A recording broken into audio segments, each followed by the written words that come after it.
What's going on? Welcome to Archeryshack Shop Talk 128. I almost considered recording this one like the old days and just posting it, but I didn't. We are here to talk to y'all about archery and archery accessories. Let me get her. We got some questions, we got some answers. Let me think. It's hot here. The heat has turned up. Last week we had some almost 100-degree days. Looks like we're getting a few people pop on. If you're watching the replay of this thing and it's not live, type in replay. If you're watching live, type in live so we can keep up with it. Maybe sooner than later we can change the format up just a hair and play around with maybe getting, I don't know, we've always thought about doing call-ins or something. Mm-hmm. I need to relook and see what I can't read what that said for a way. See what there's all kind of new updates to YouTube I seen that came out. I don't know if I have to look into it. WC said it's hot in New Jersey too, and It just went like a very short spring and then boom, it's blazing. yep. And what up, Doug? He said made it. And humid. It is humid as all get out. Yeah. But it's all good. I'm gonna flip back and forth between the YouTube questions and what we got sent in. But Dave gets in and says, I bought a Raven crossbow and I have to keep changing string and cables a couple times a year. Is this normal? Probably, even in their manual, it says maximum of 400 shots, but it also says something like, but if you start seeing wear, change it before then. So we actually, you may already know this, but we make Raven strings and cables, and just from the feedback we've got, they seem to last a little bit longer. I mean, not promising like a miracle, but I think what a lot of people don't realize is like really any crossbow, but Ravens and some of these super fast ones more in particular are not really meant to just go out there and fire. You know, you sight it in and kind of check it every now and then and you hunt with it because it's Totally different beast. it's so much energy and such a little. There's a crossbow in there now, not even a Raven and not even a super duper fast one. And the guy said, basically, he bought a factory string about a year ago, and it looks like it's about to just shred. You know what I mean? But there's so much force going on that there is maintenance, and I don't think people realize that. But when you get into like the Ravens and the 10 points, the high end $2,000-$3,000 deals. There's a lot of stuff going on. Yeah. And I'm not saying you can't go out there and fire it a few times with your buddies or whatever, but it's not. Uh-oh. We got a caller, but it's not for the podcast. Call from 801-394-41084. I guess that's what we get for doing one while we're still open. It's been kind of dead, so I was like, let's just go ahead and do this thing. But anyway, there's just a lot of force in a little bitty crossbow, and I don't think people realize. And then we've had people call or come in with Ravens that have exploded. And matter of fact, last year a guy came in, and the cables were, almost ready to let go. And I was like, buddy, like, we need to get this thing in the press. Like, I wouldn't even want to be toting this thing. And he's like, what do you mean? I've been shooting it. So I guess it's just people don't realize what it'll do. But, you can get hurt. You can get hurt pretty bad. Sounds like whoever's calling, somebody we know. But I think it'd be cool. I don't know how we could do it.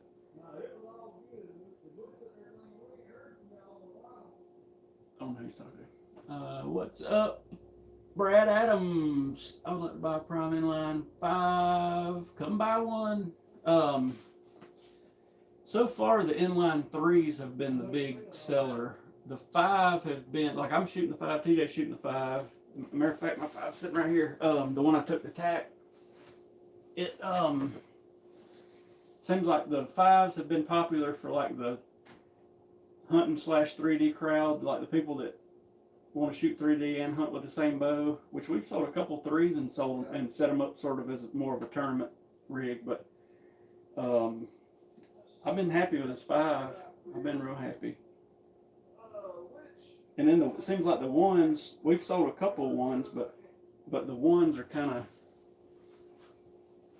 not really selling a lot of them. Used to, it seemed like around here at least, the short bows were like the big ticket, just like we got one of those Bowtech CP28s out there. And I really thought it would have went quick being so short, but it's kind of, people shoot it and kind of go on to something longer, so I don't know. The Bowtechs hadn't took off like I thought they would. You know, we picked them up a couple months ago, and it's kind of been iffy. But lately it's kind of weird. I think we're getting back to normal, or people are freaking out about the gas prices, because the past couple weeks definitely are off from last year and the year before. But used to, about the time kids were getting out of school, it kind of had a little lull. You know, I guess people were getting out of school, going on vacation, all that sort of thing, and we're back to kind of seeing that a little bit. So I don't know if it's the gas or if it's what it is, but we are getting there. We had some triple stacks come in, popular site.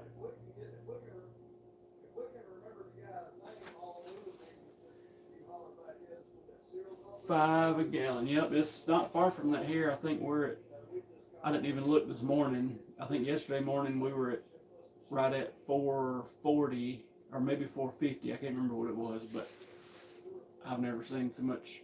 I know some states are kind of doing away with their gas tax, but we hadn't done that in South Carolina yet.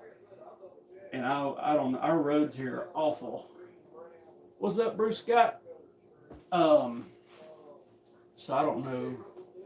I kind of got that feeling that gas will stay high until after the 4th, and then maybe come down some, but I don't know. I don't know. There's so much political stuff going on that I don't want to get in the middle of on here, but who knows what is really happening. But anyway, but I'm sure all that is having an effect on sales of everything across the board, and I know a lot of stuff's still super high. I'm just wondering if bows are going to go up substantially in the next 2 to 3 years. You know, they bumped them up a little bit this year, and then, you know, is it going to keep going or is it going to stop? Hopefully it don't go too crazy, but I mean, I feel like there's a certain point where people are going to say no, but then like we got Lake Hartwell, you know, it's 5 minutes down the road. You can go out there and there's on Saturday now, and there's 1 million people out there riding around in boats. So I guess to a certain degree it hurts people, and to a certain degree people don't care. I don't know, but we shall see. I need to make a couple videos that I hadn't made about the Bowtechs, a couple sights we got in, a couple crossbows we got in. I've been slacking, but we'll get there. It won't be probably a month, and that's when our busy big season will really pick up. Somebody is calling me on my cell phone. Hopefully it don't kill the feed.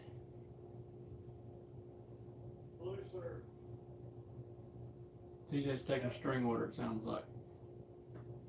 He'll be back with the questions momentarily.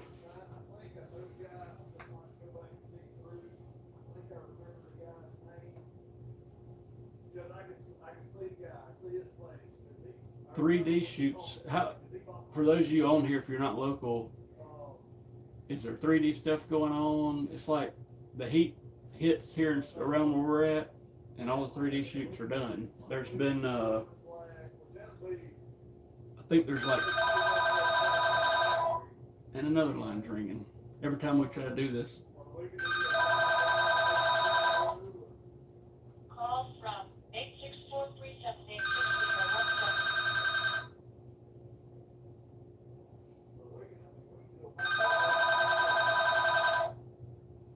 Call from Will TJ pick it up? 864-378-6017.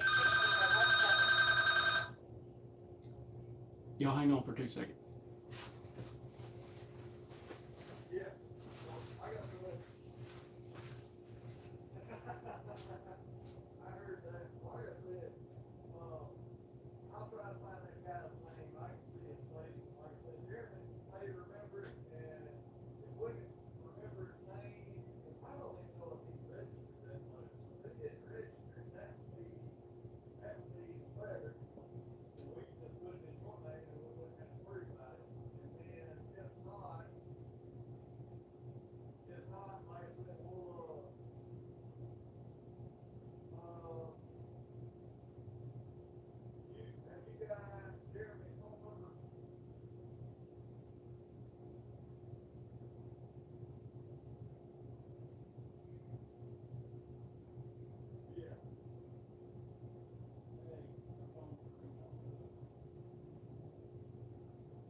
off to me, and like I said, I'll dig around and see if I can find that guy's name, and then we'll go from there.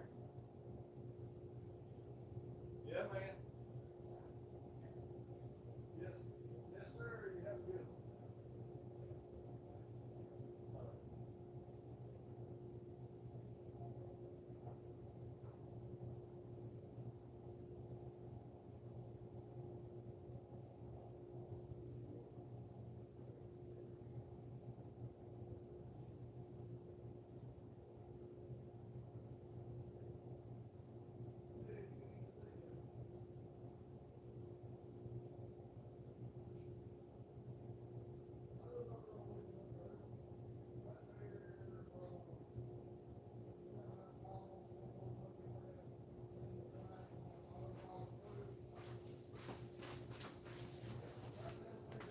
I'll be right back, I promise.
Yeah, man.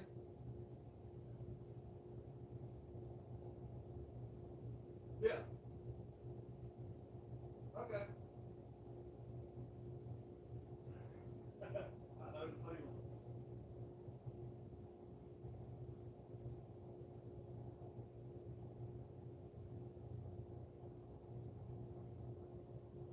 Yeah, yeah, like I said, I'll get your number from there and I'll holler at you when I get plenty of that.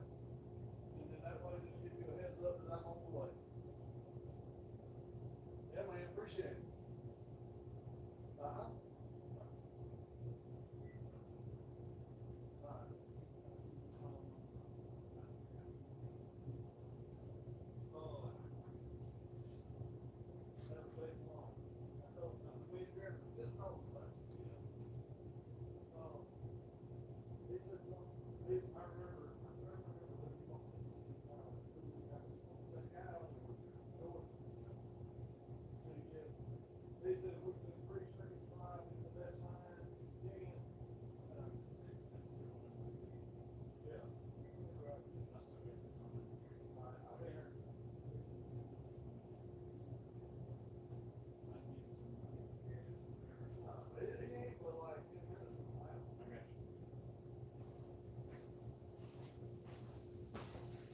I'm back.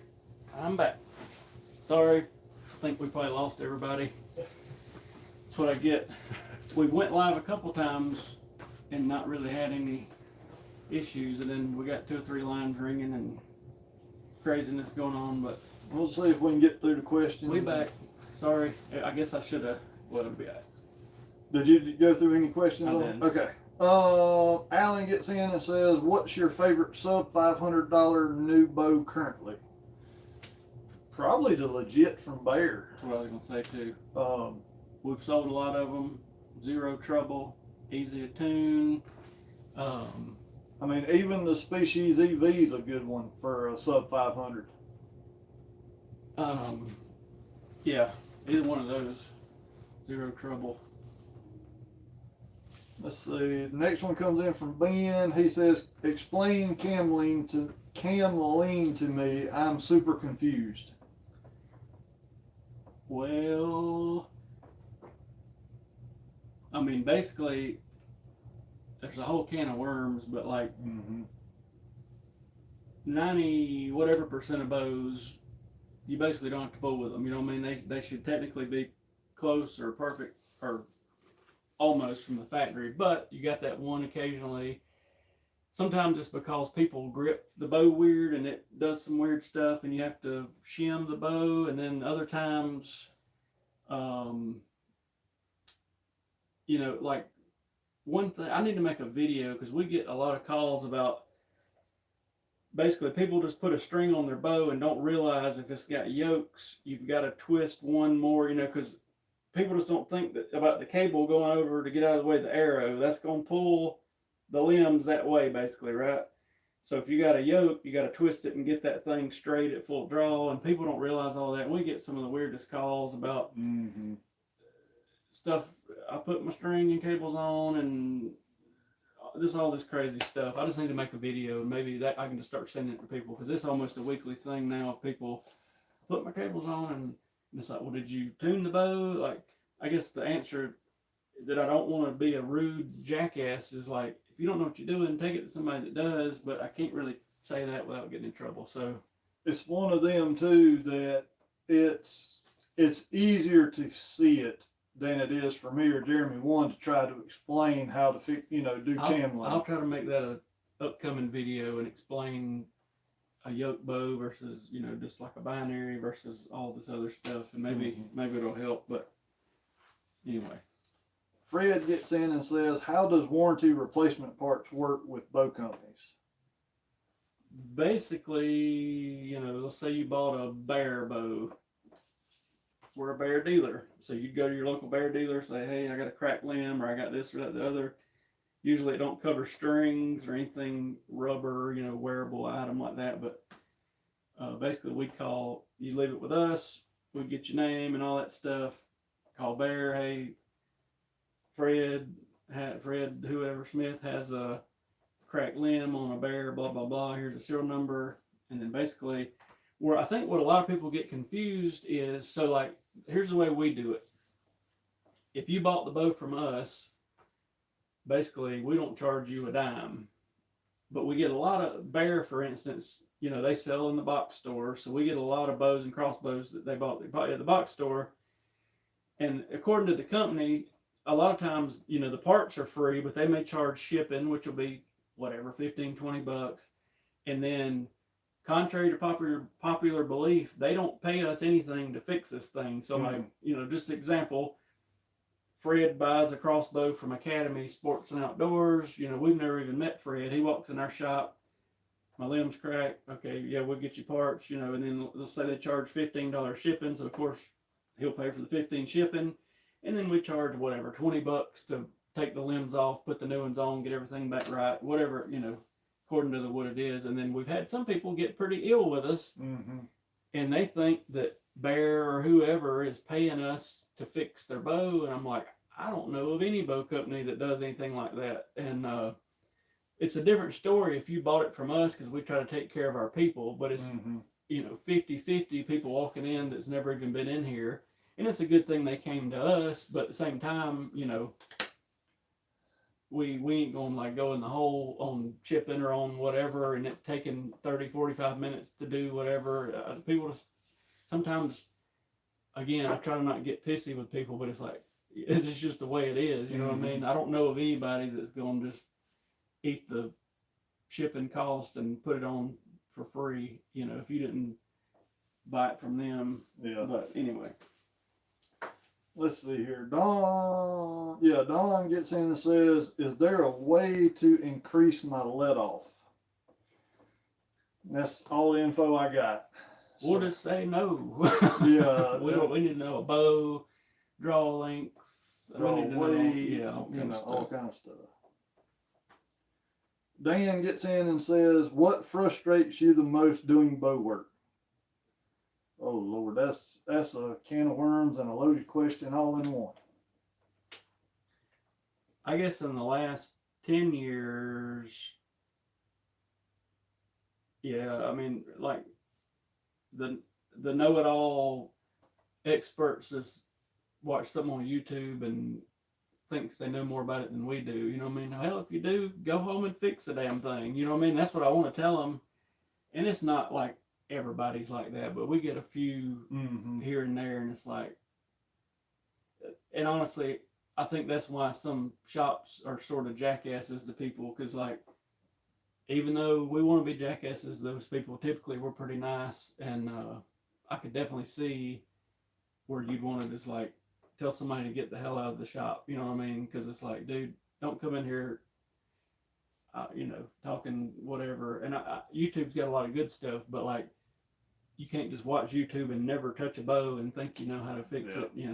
So that's probably my biggest thing that I can just think of off the top of my head. And boy, could we tell you stories, but I don't want somebody, I don't want somebody local to see this. I know a lot of local people watch us on here and get mad about us talking about them, but if y'all only knew, we could go viral from the stories we got, but I know I'd piss off a lot of people. So the biggest thing, I guess, that this is right before deer season. You have people to call and they want, like the night before, I need a string on my bow. Well, if it's somebody we deal with and accidentally whatever happened, we'll bend over backwards, but it'll be like some guy that hadn't got his bow out of a closet in 10 years, and hunting season happens the same day every year, and they want to shoot the next morning, and it's like we're 2 or 3 weeks backed up or more, and they get mad. And I think we had 1 or 2 people damn near cuss us last year, and it's like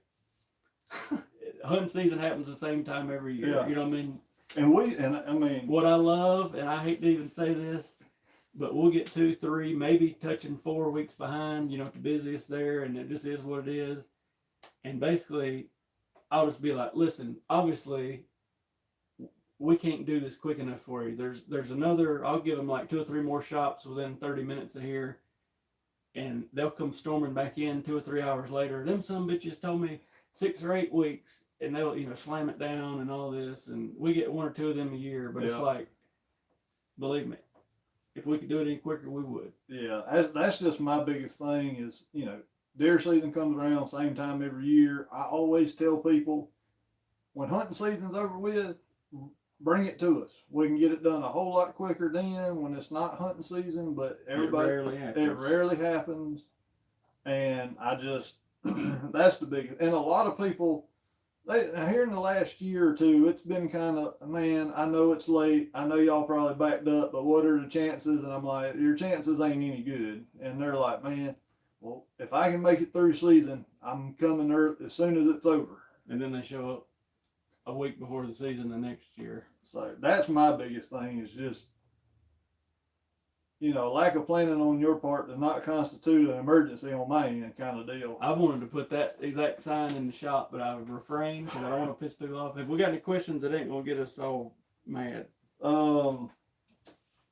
Hugh, this one we've answered a lot, but I want to start working on my own equipment, but my wife thinks I will get hurt or spend too much money. What's the worst case scenario on injury from bow work, a dry fire? No, I mean, I've heard of this happening, never seen it. It worries me sometimes, but like, you get a finger in a cam and it comes out of your press, you could definitely lose a finger or, I don't know. You don't hear a ton about people getting hurt working on a bow, but it's definitely possible. Yeah. I mean, you could cut a string just by trying to cut a peep sight, to serve and loose off a peep sight. You could actually, blade just get away from you. blam, there you go, blowed up bow. But I don't want to discourage you from No. getting your stuff, but just be careful, you know. And then money wise, I mean, I don't know. You can spend as much or little as you want to, but you're gonna be, let's just say, anywhere between 5 and 30 grand, 5,000 to 30 grand. Just if you want the best of the best. Well, but I mean, if he's just working on it at home, for a couple $100, you get a portable press and some tools. Yeah. Let's see. Evan says, does the weight of a Peep sight throw off the tune? It can. And I've often wondered, I've had some bows, even if you look at these new prime bows, they got 2 weights on the bottom of the string and 1 on the top. And I had a Hoyt not too long ago, and I ended up basically adding a second set of speed knocks at the bottom. I don't know. That's something I've never like sit down and, I guess what you'd say, tested, but I've had bows act weird, and then I feel like they acted weird after I put the Peep in. For example, these specialty Peeps, if you get the hunter size without the verifier, there's no telling what all that weighs. I mean, it's probably 30, 40 grains. That's a lot of weight to just randomly not have even, you know, put something on the bottom, but that might be worth some research on my part. But I feel like if it's heavy enough, it could have some impact. Paul gets in and says, can I use any small rope for D-loop? We see people do it. I wouldn't do it. I'd use something that's made for D-loop, particularly from BCY or Gibbs Archery Gear or Pine Ridge or, you know, any of the well-known people. But every year we have people come in, I don't know what the hell they're using, but it's some thick rope. This almost looks like 550 paracord. Yeah, I don't know. But I would use something that's meant for being D-looper. It's probably just going to wear out. Michael gets in and says, how are you guys liking the digital sight?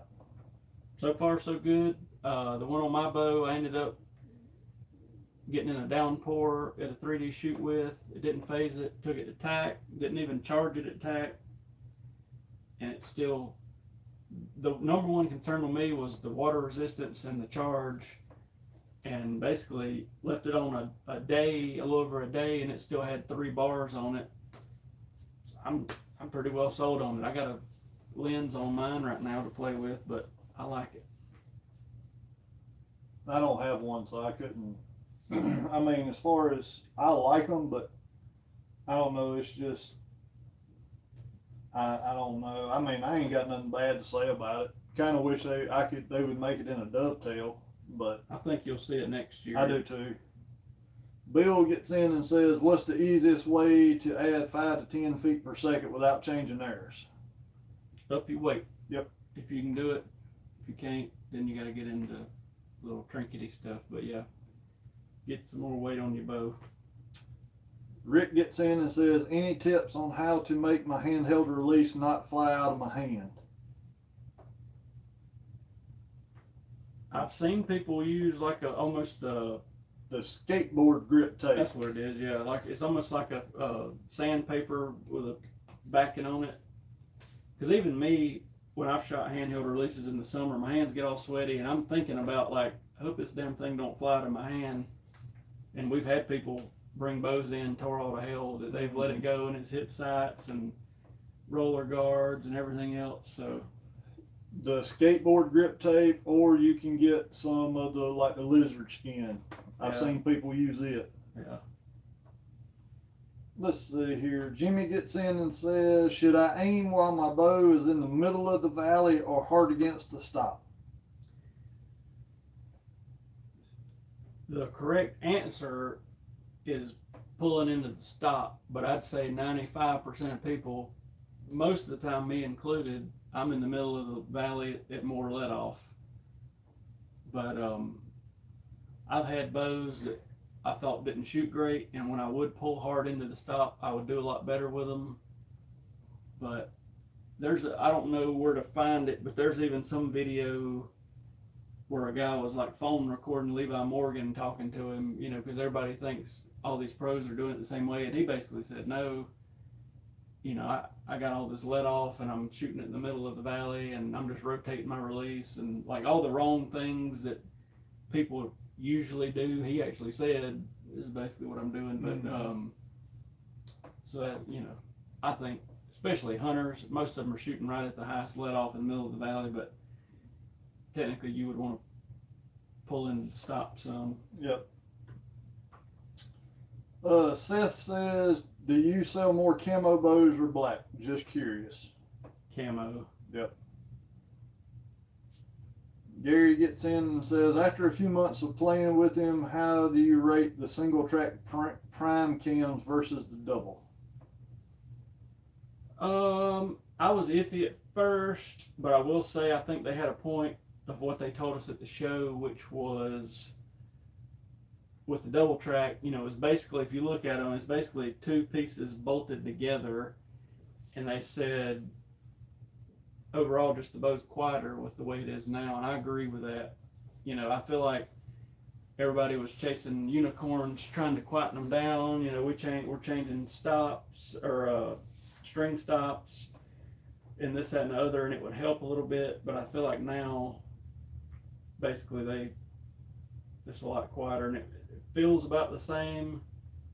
So I think for the next few years everybody still remembers prime as that dual track thing, but they're just gonna have to kind of get away from that, I reckon.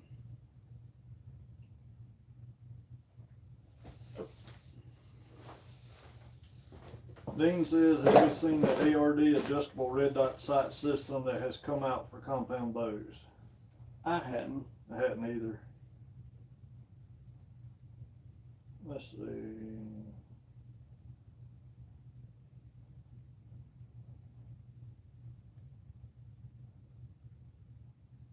One guy said that he's been to the Cabela's like 3 times and they hadn't that is about 3 miles from him, and said there's nobody in the department, so he's driving 30 to a small shop. He was done with the big box stores. I feel like the big box stores are hit or miss, mostly miss, but every now and then I feel like you get a good dude in there that's either knows his stuff and is working part-time, or, you know, just something like, for instance, there's a guy, if you're local you probably know him, but his name's Al. He's over one of the archery clubs around here. Basically he just needed something to tinker with, and he worked up at we got a Cabela's, probably it's knocking on an hour from us, but 45 minutes to an hour. He was working up there just to have something to do. Like, so if you went up there and he was there, like, he's going to get you set up right, you know what I mean? But he ended up leaving because of health stuff going on in his family. But in that situation, you're good. But if you go up there, and I had a guy come in here and his sister or somebody, he's like, she's a professional bow technician. I was like, well, what exactly does that mean? Basically, he said she watched like 8 videos and they gave her a certificate. And I was thinking, and this guy was fully believed that was good to go, you know what I mean? And I was like, I didn't tell nothing to him, but I'm sorry, but you ain't gonna spend 3 hours watching 8 videos and magically you can work on a bow from top to bottom, you know what I mean? You may know the parts of a bow or something, but like, I don't get it. It's a wonder they don't get into some serious shit over messing up bows. I know I've put a few last year on here of what we've seen come in, but it blows my mind at some of the stuff we've seen. And I mean, you've been doing this longer than I have, but even every year with new bows coming out, basically they're staying the same now, but there for a while, I mean, it was pretty much a new bow come out. We pretty much had to, you know, well, it's like tinker with it for us to say, here's what this bow likes and what this one don't like. And I mean, it's never ending. You still have to learn year to year on this new stuff. Yep. Bruce asked if we got a chance to look up those DCA Super Saber vanes. I didn't. I didn't either. Brad said 3 would be to archery. He said that 3D is in full swing until a week or 2 before opening weekend. It used to be that way here, you know, and then I don't know, just a couple of years ago it seems like it's like when it gets hot here, they just quit having shoots. Bruce also said that fuel in the, I hope I say this right, Orkney's Isle, Scotland is about $1.85 on Euro, 2.20 a liter. So he says a small island, but $2.20 a liter. Mm.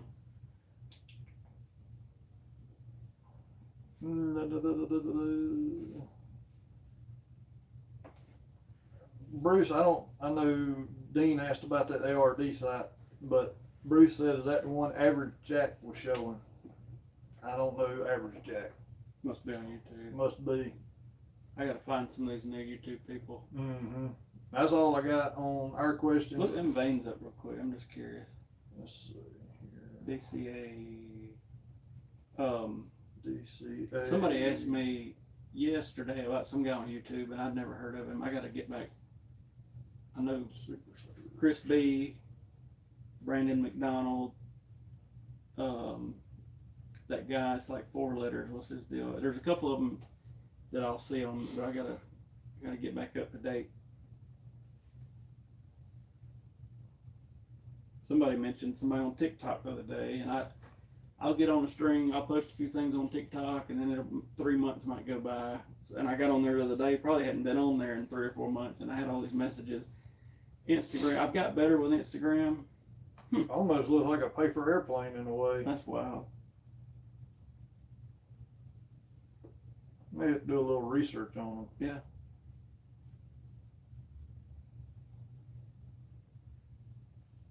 It's different. It is. Labrador Doppler radar. That sounds fancy if nothing else. Yeah, they weigh 7.5 grains.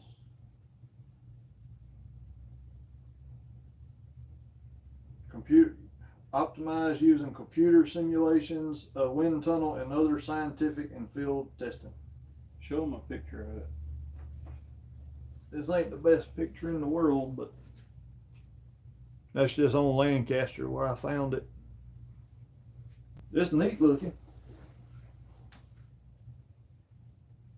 Let's see. Get back over here.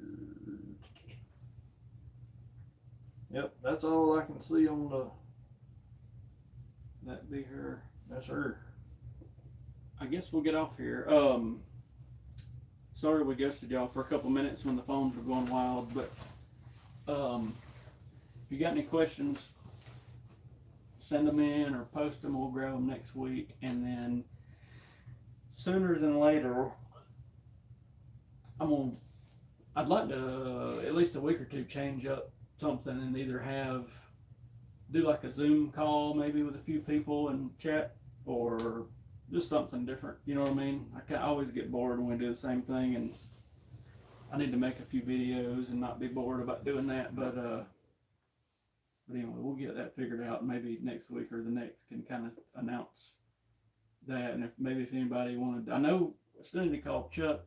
Mm-hmm. He was wanting to do like a podcast at his taxidermy shop and kind of show some stuff. I think that'd be different and cool. Yep. It also has a cool side on it. Okay. But anyway, we'll try to get something different and fun going, and then we may, since we're getting back toward hunting season, maybe we'll do a couple broadhead tests coming up soon. We hadn't done that in a while, and then before we know it, it'll be busy season. Yeah. And deer season. It's wild. Yeah, it is. But anyway, we'll get off here, and we'll see y'all. Holler at us if you need us, but we'll see y'all next week. Thanks for tuning in. Yep. See y'all.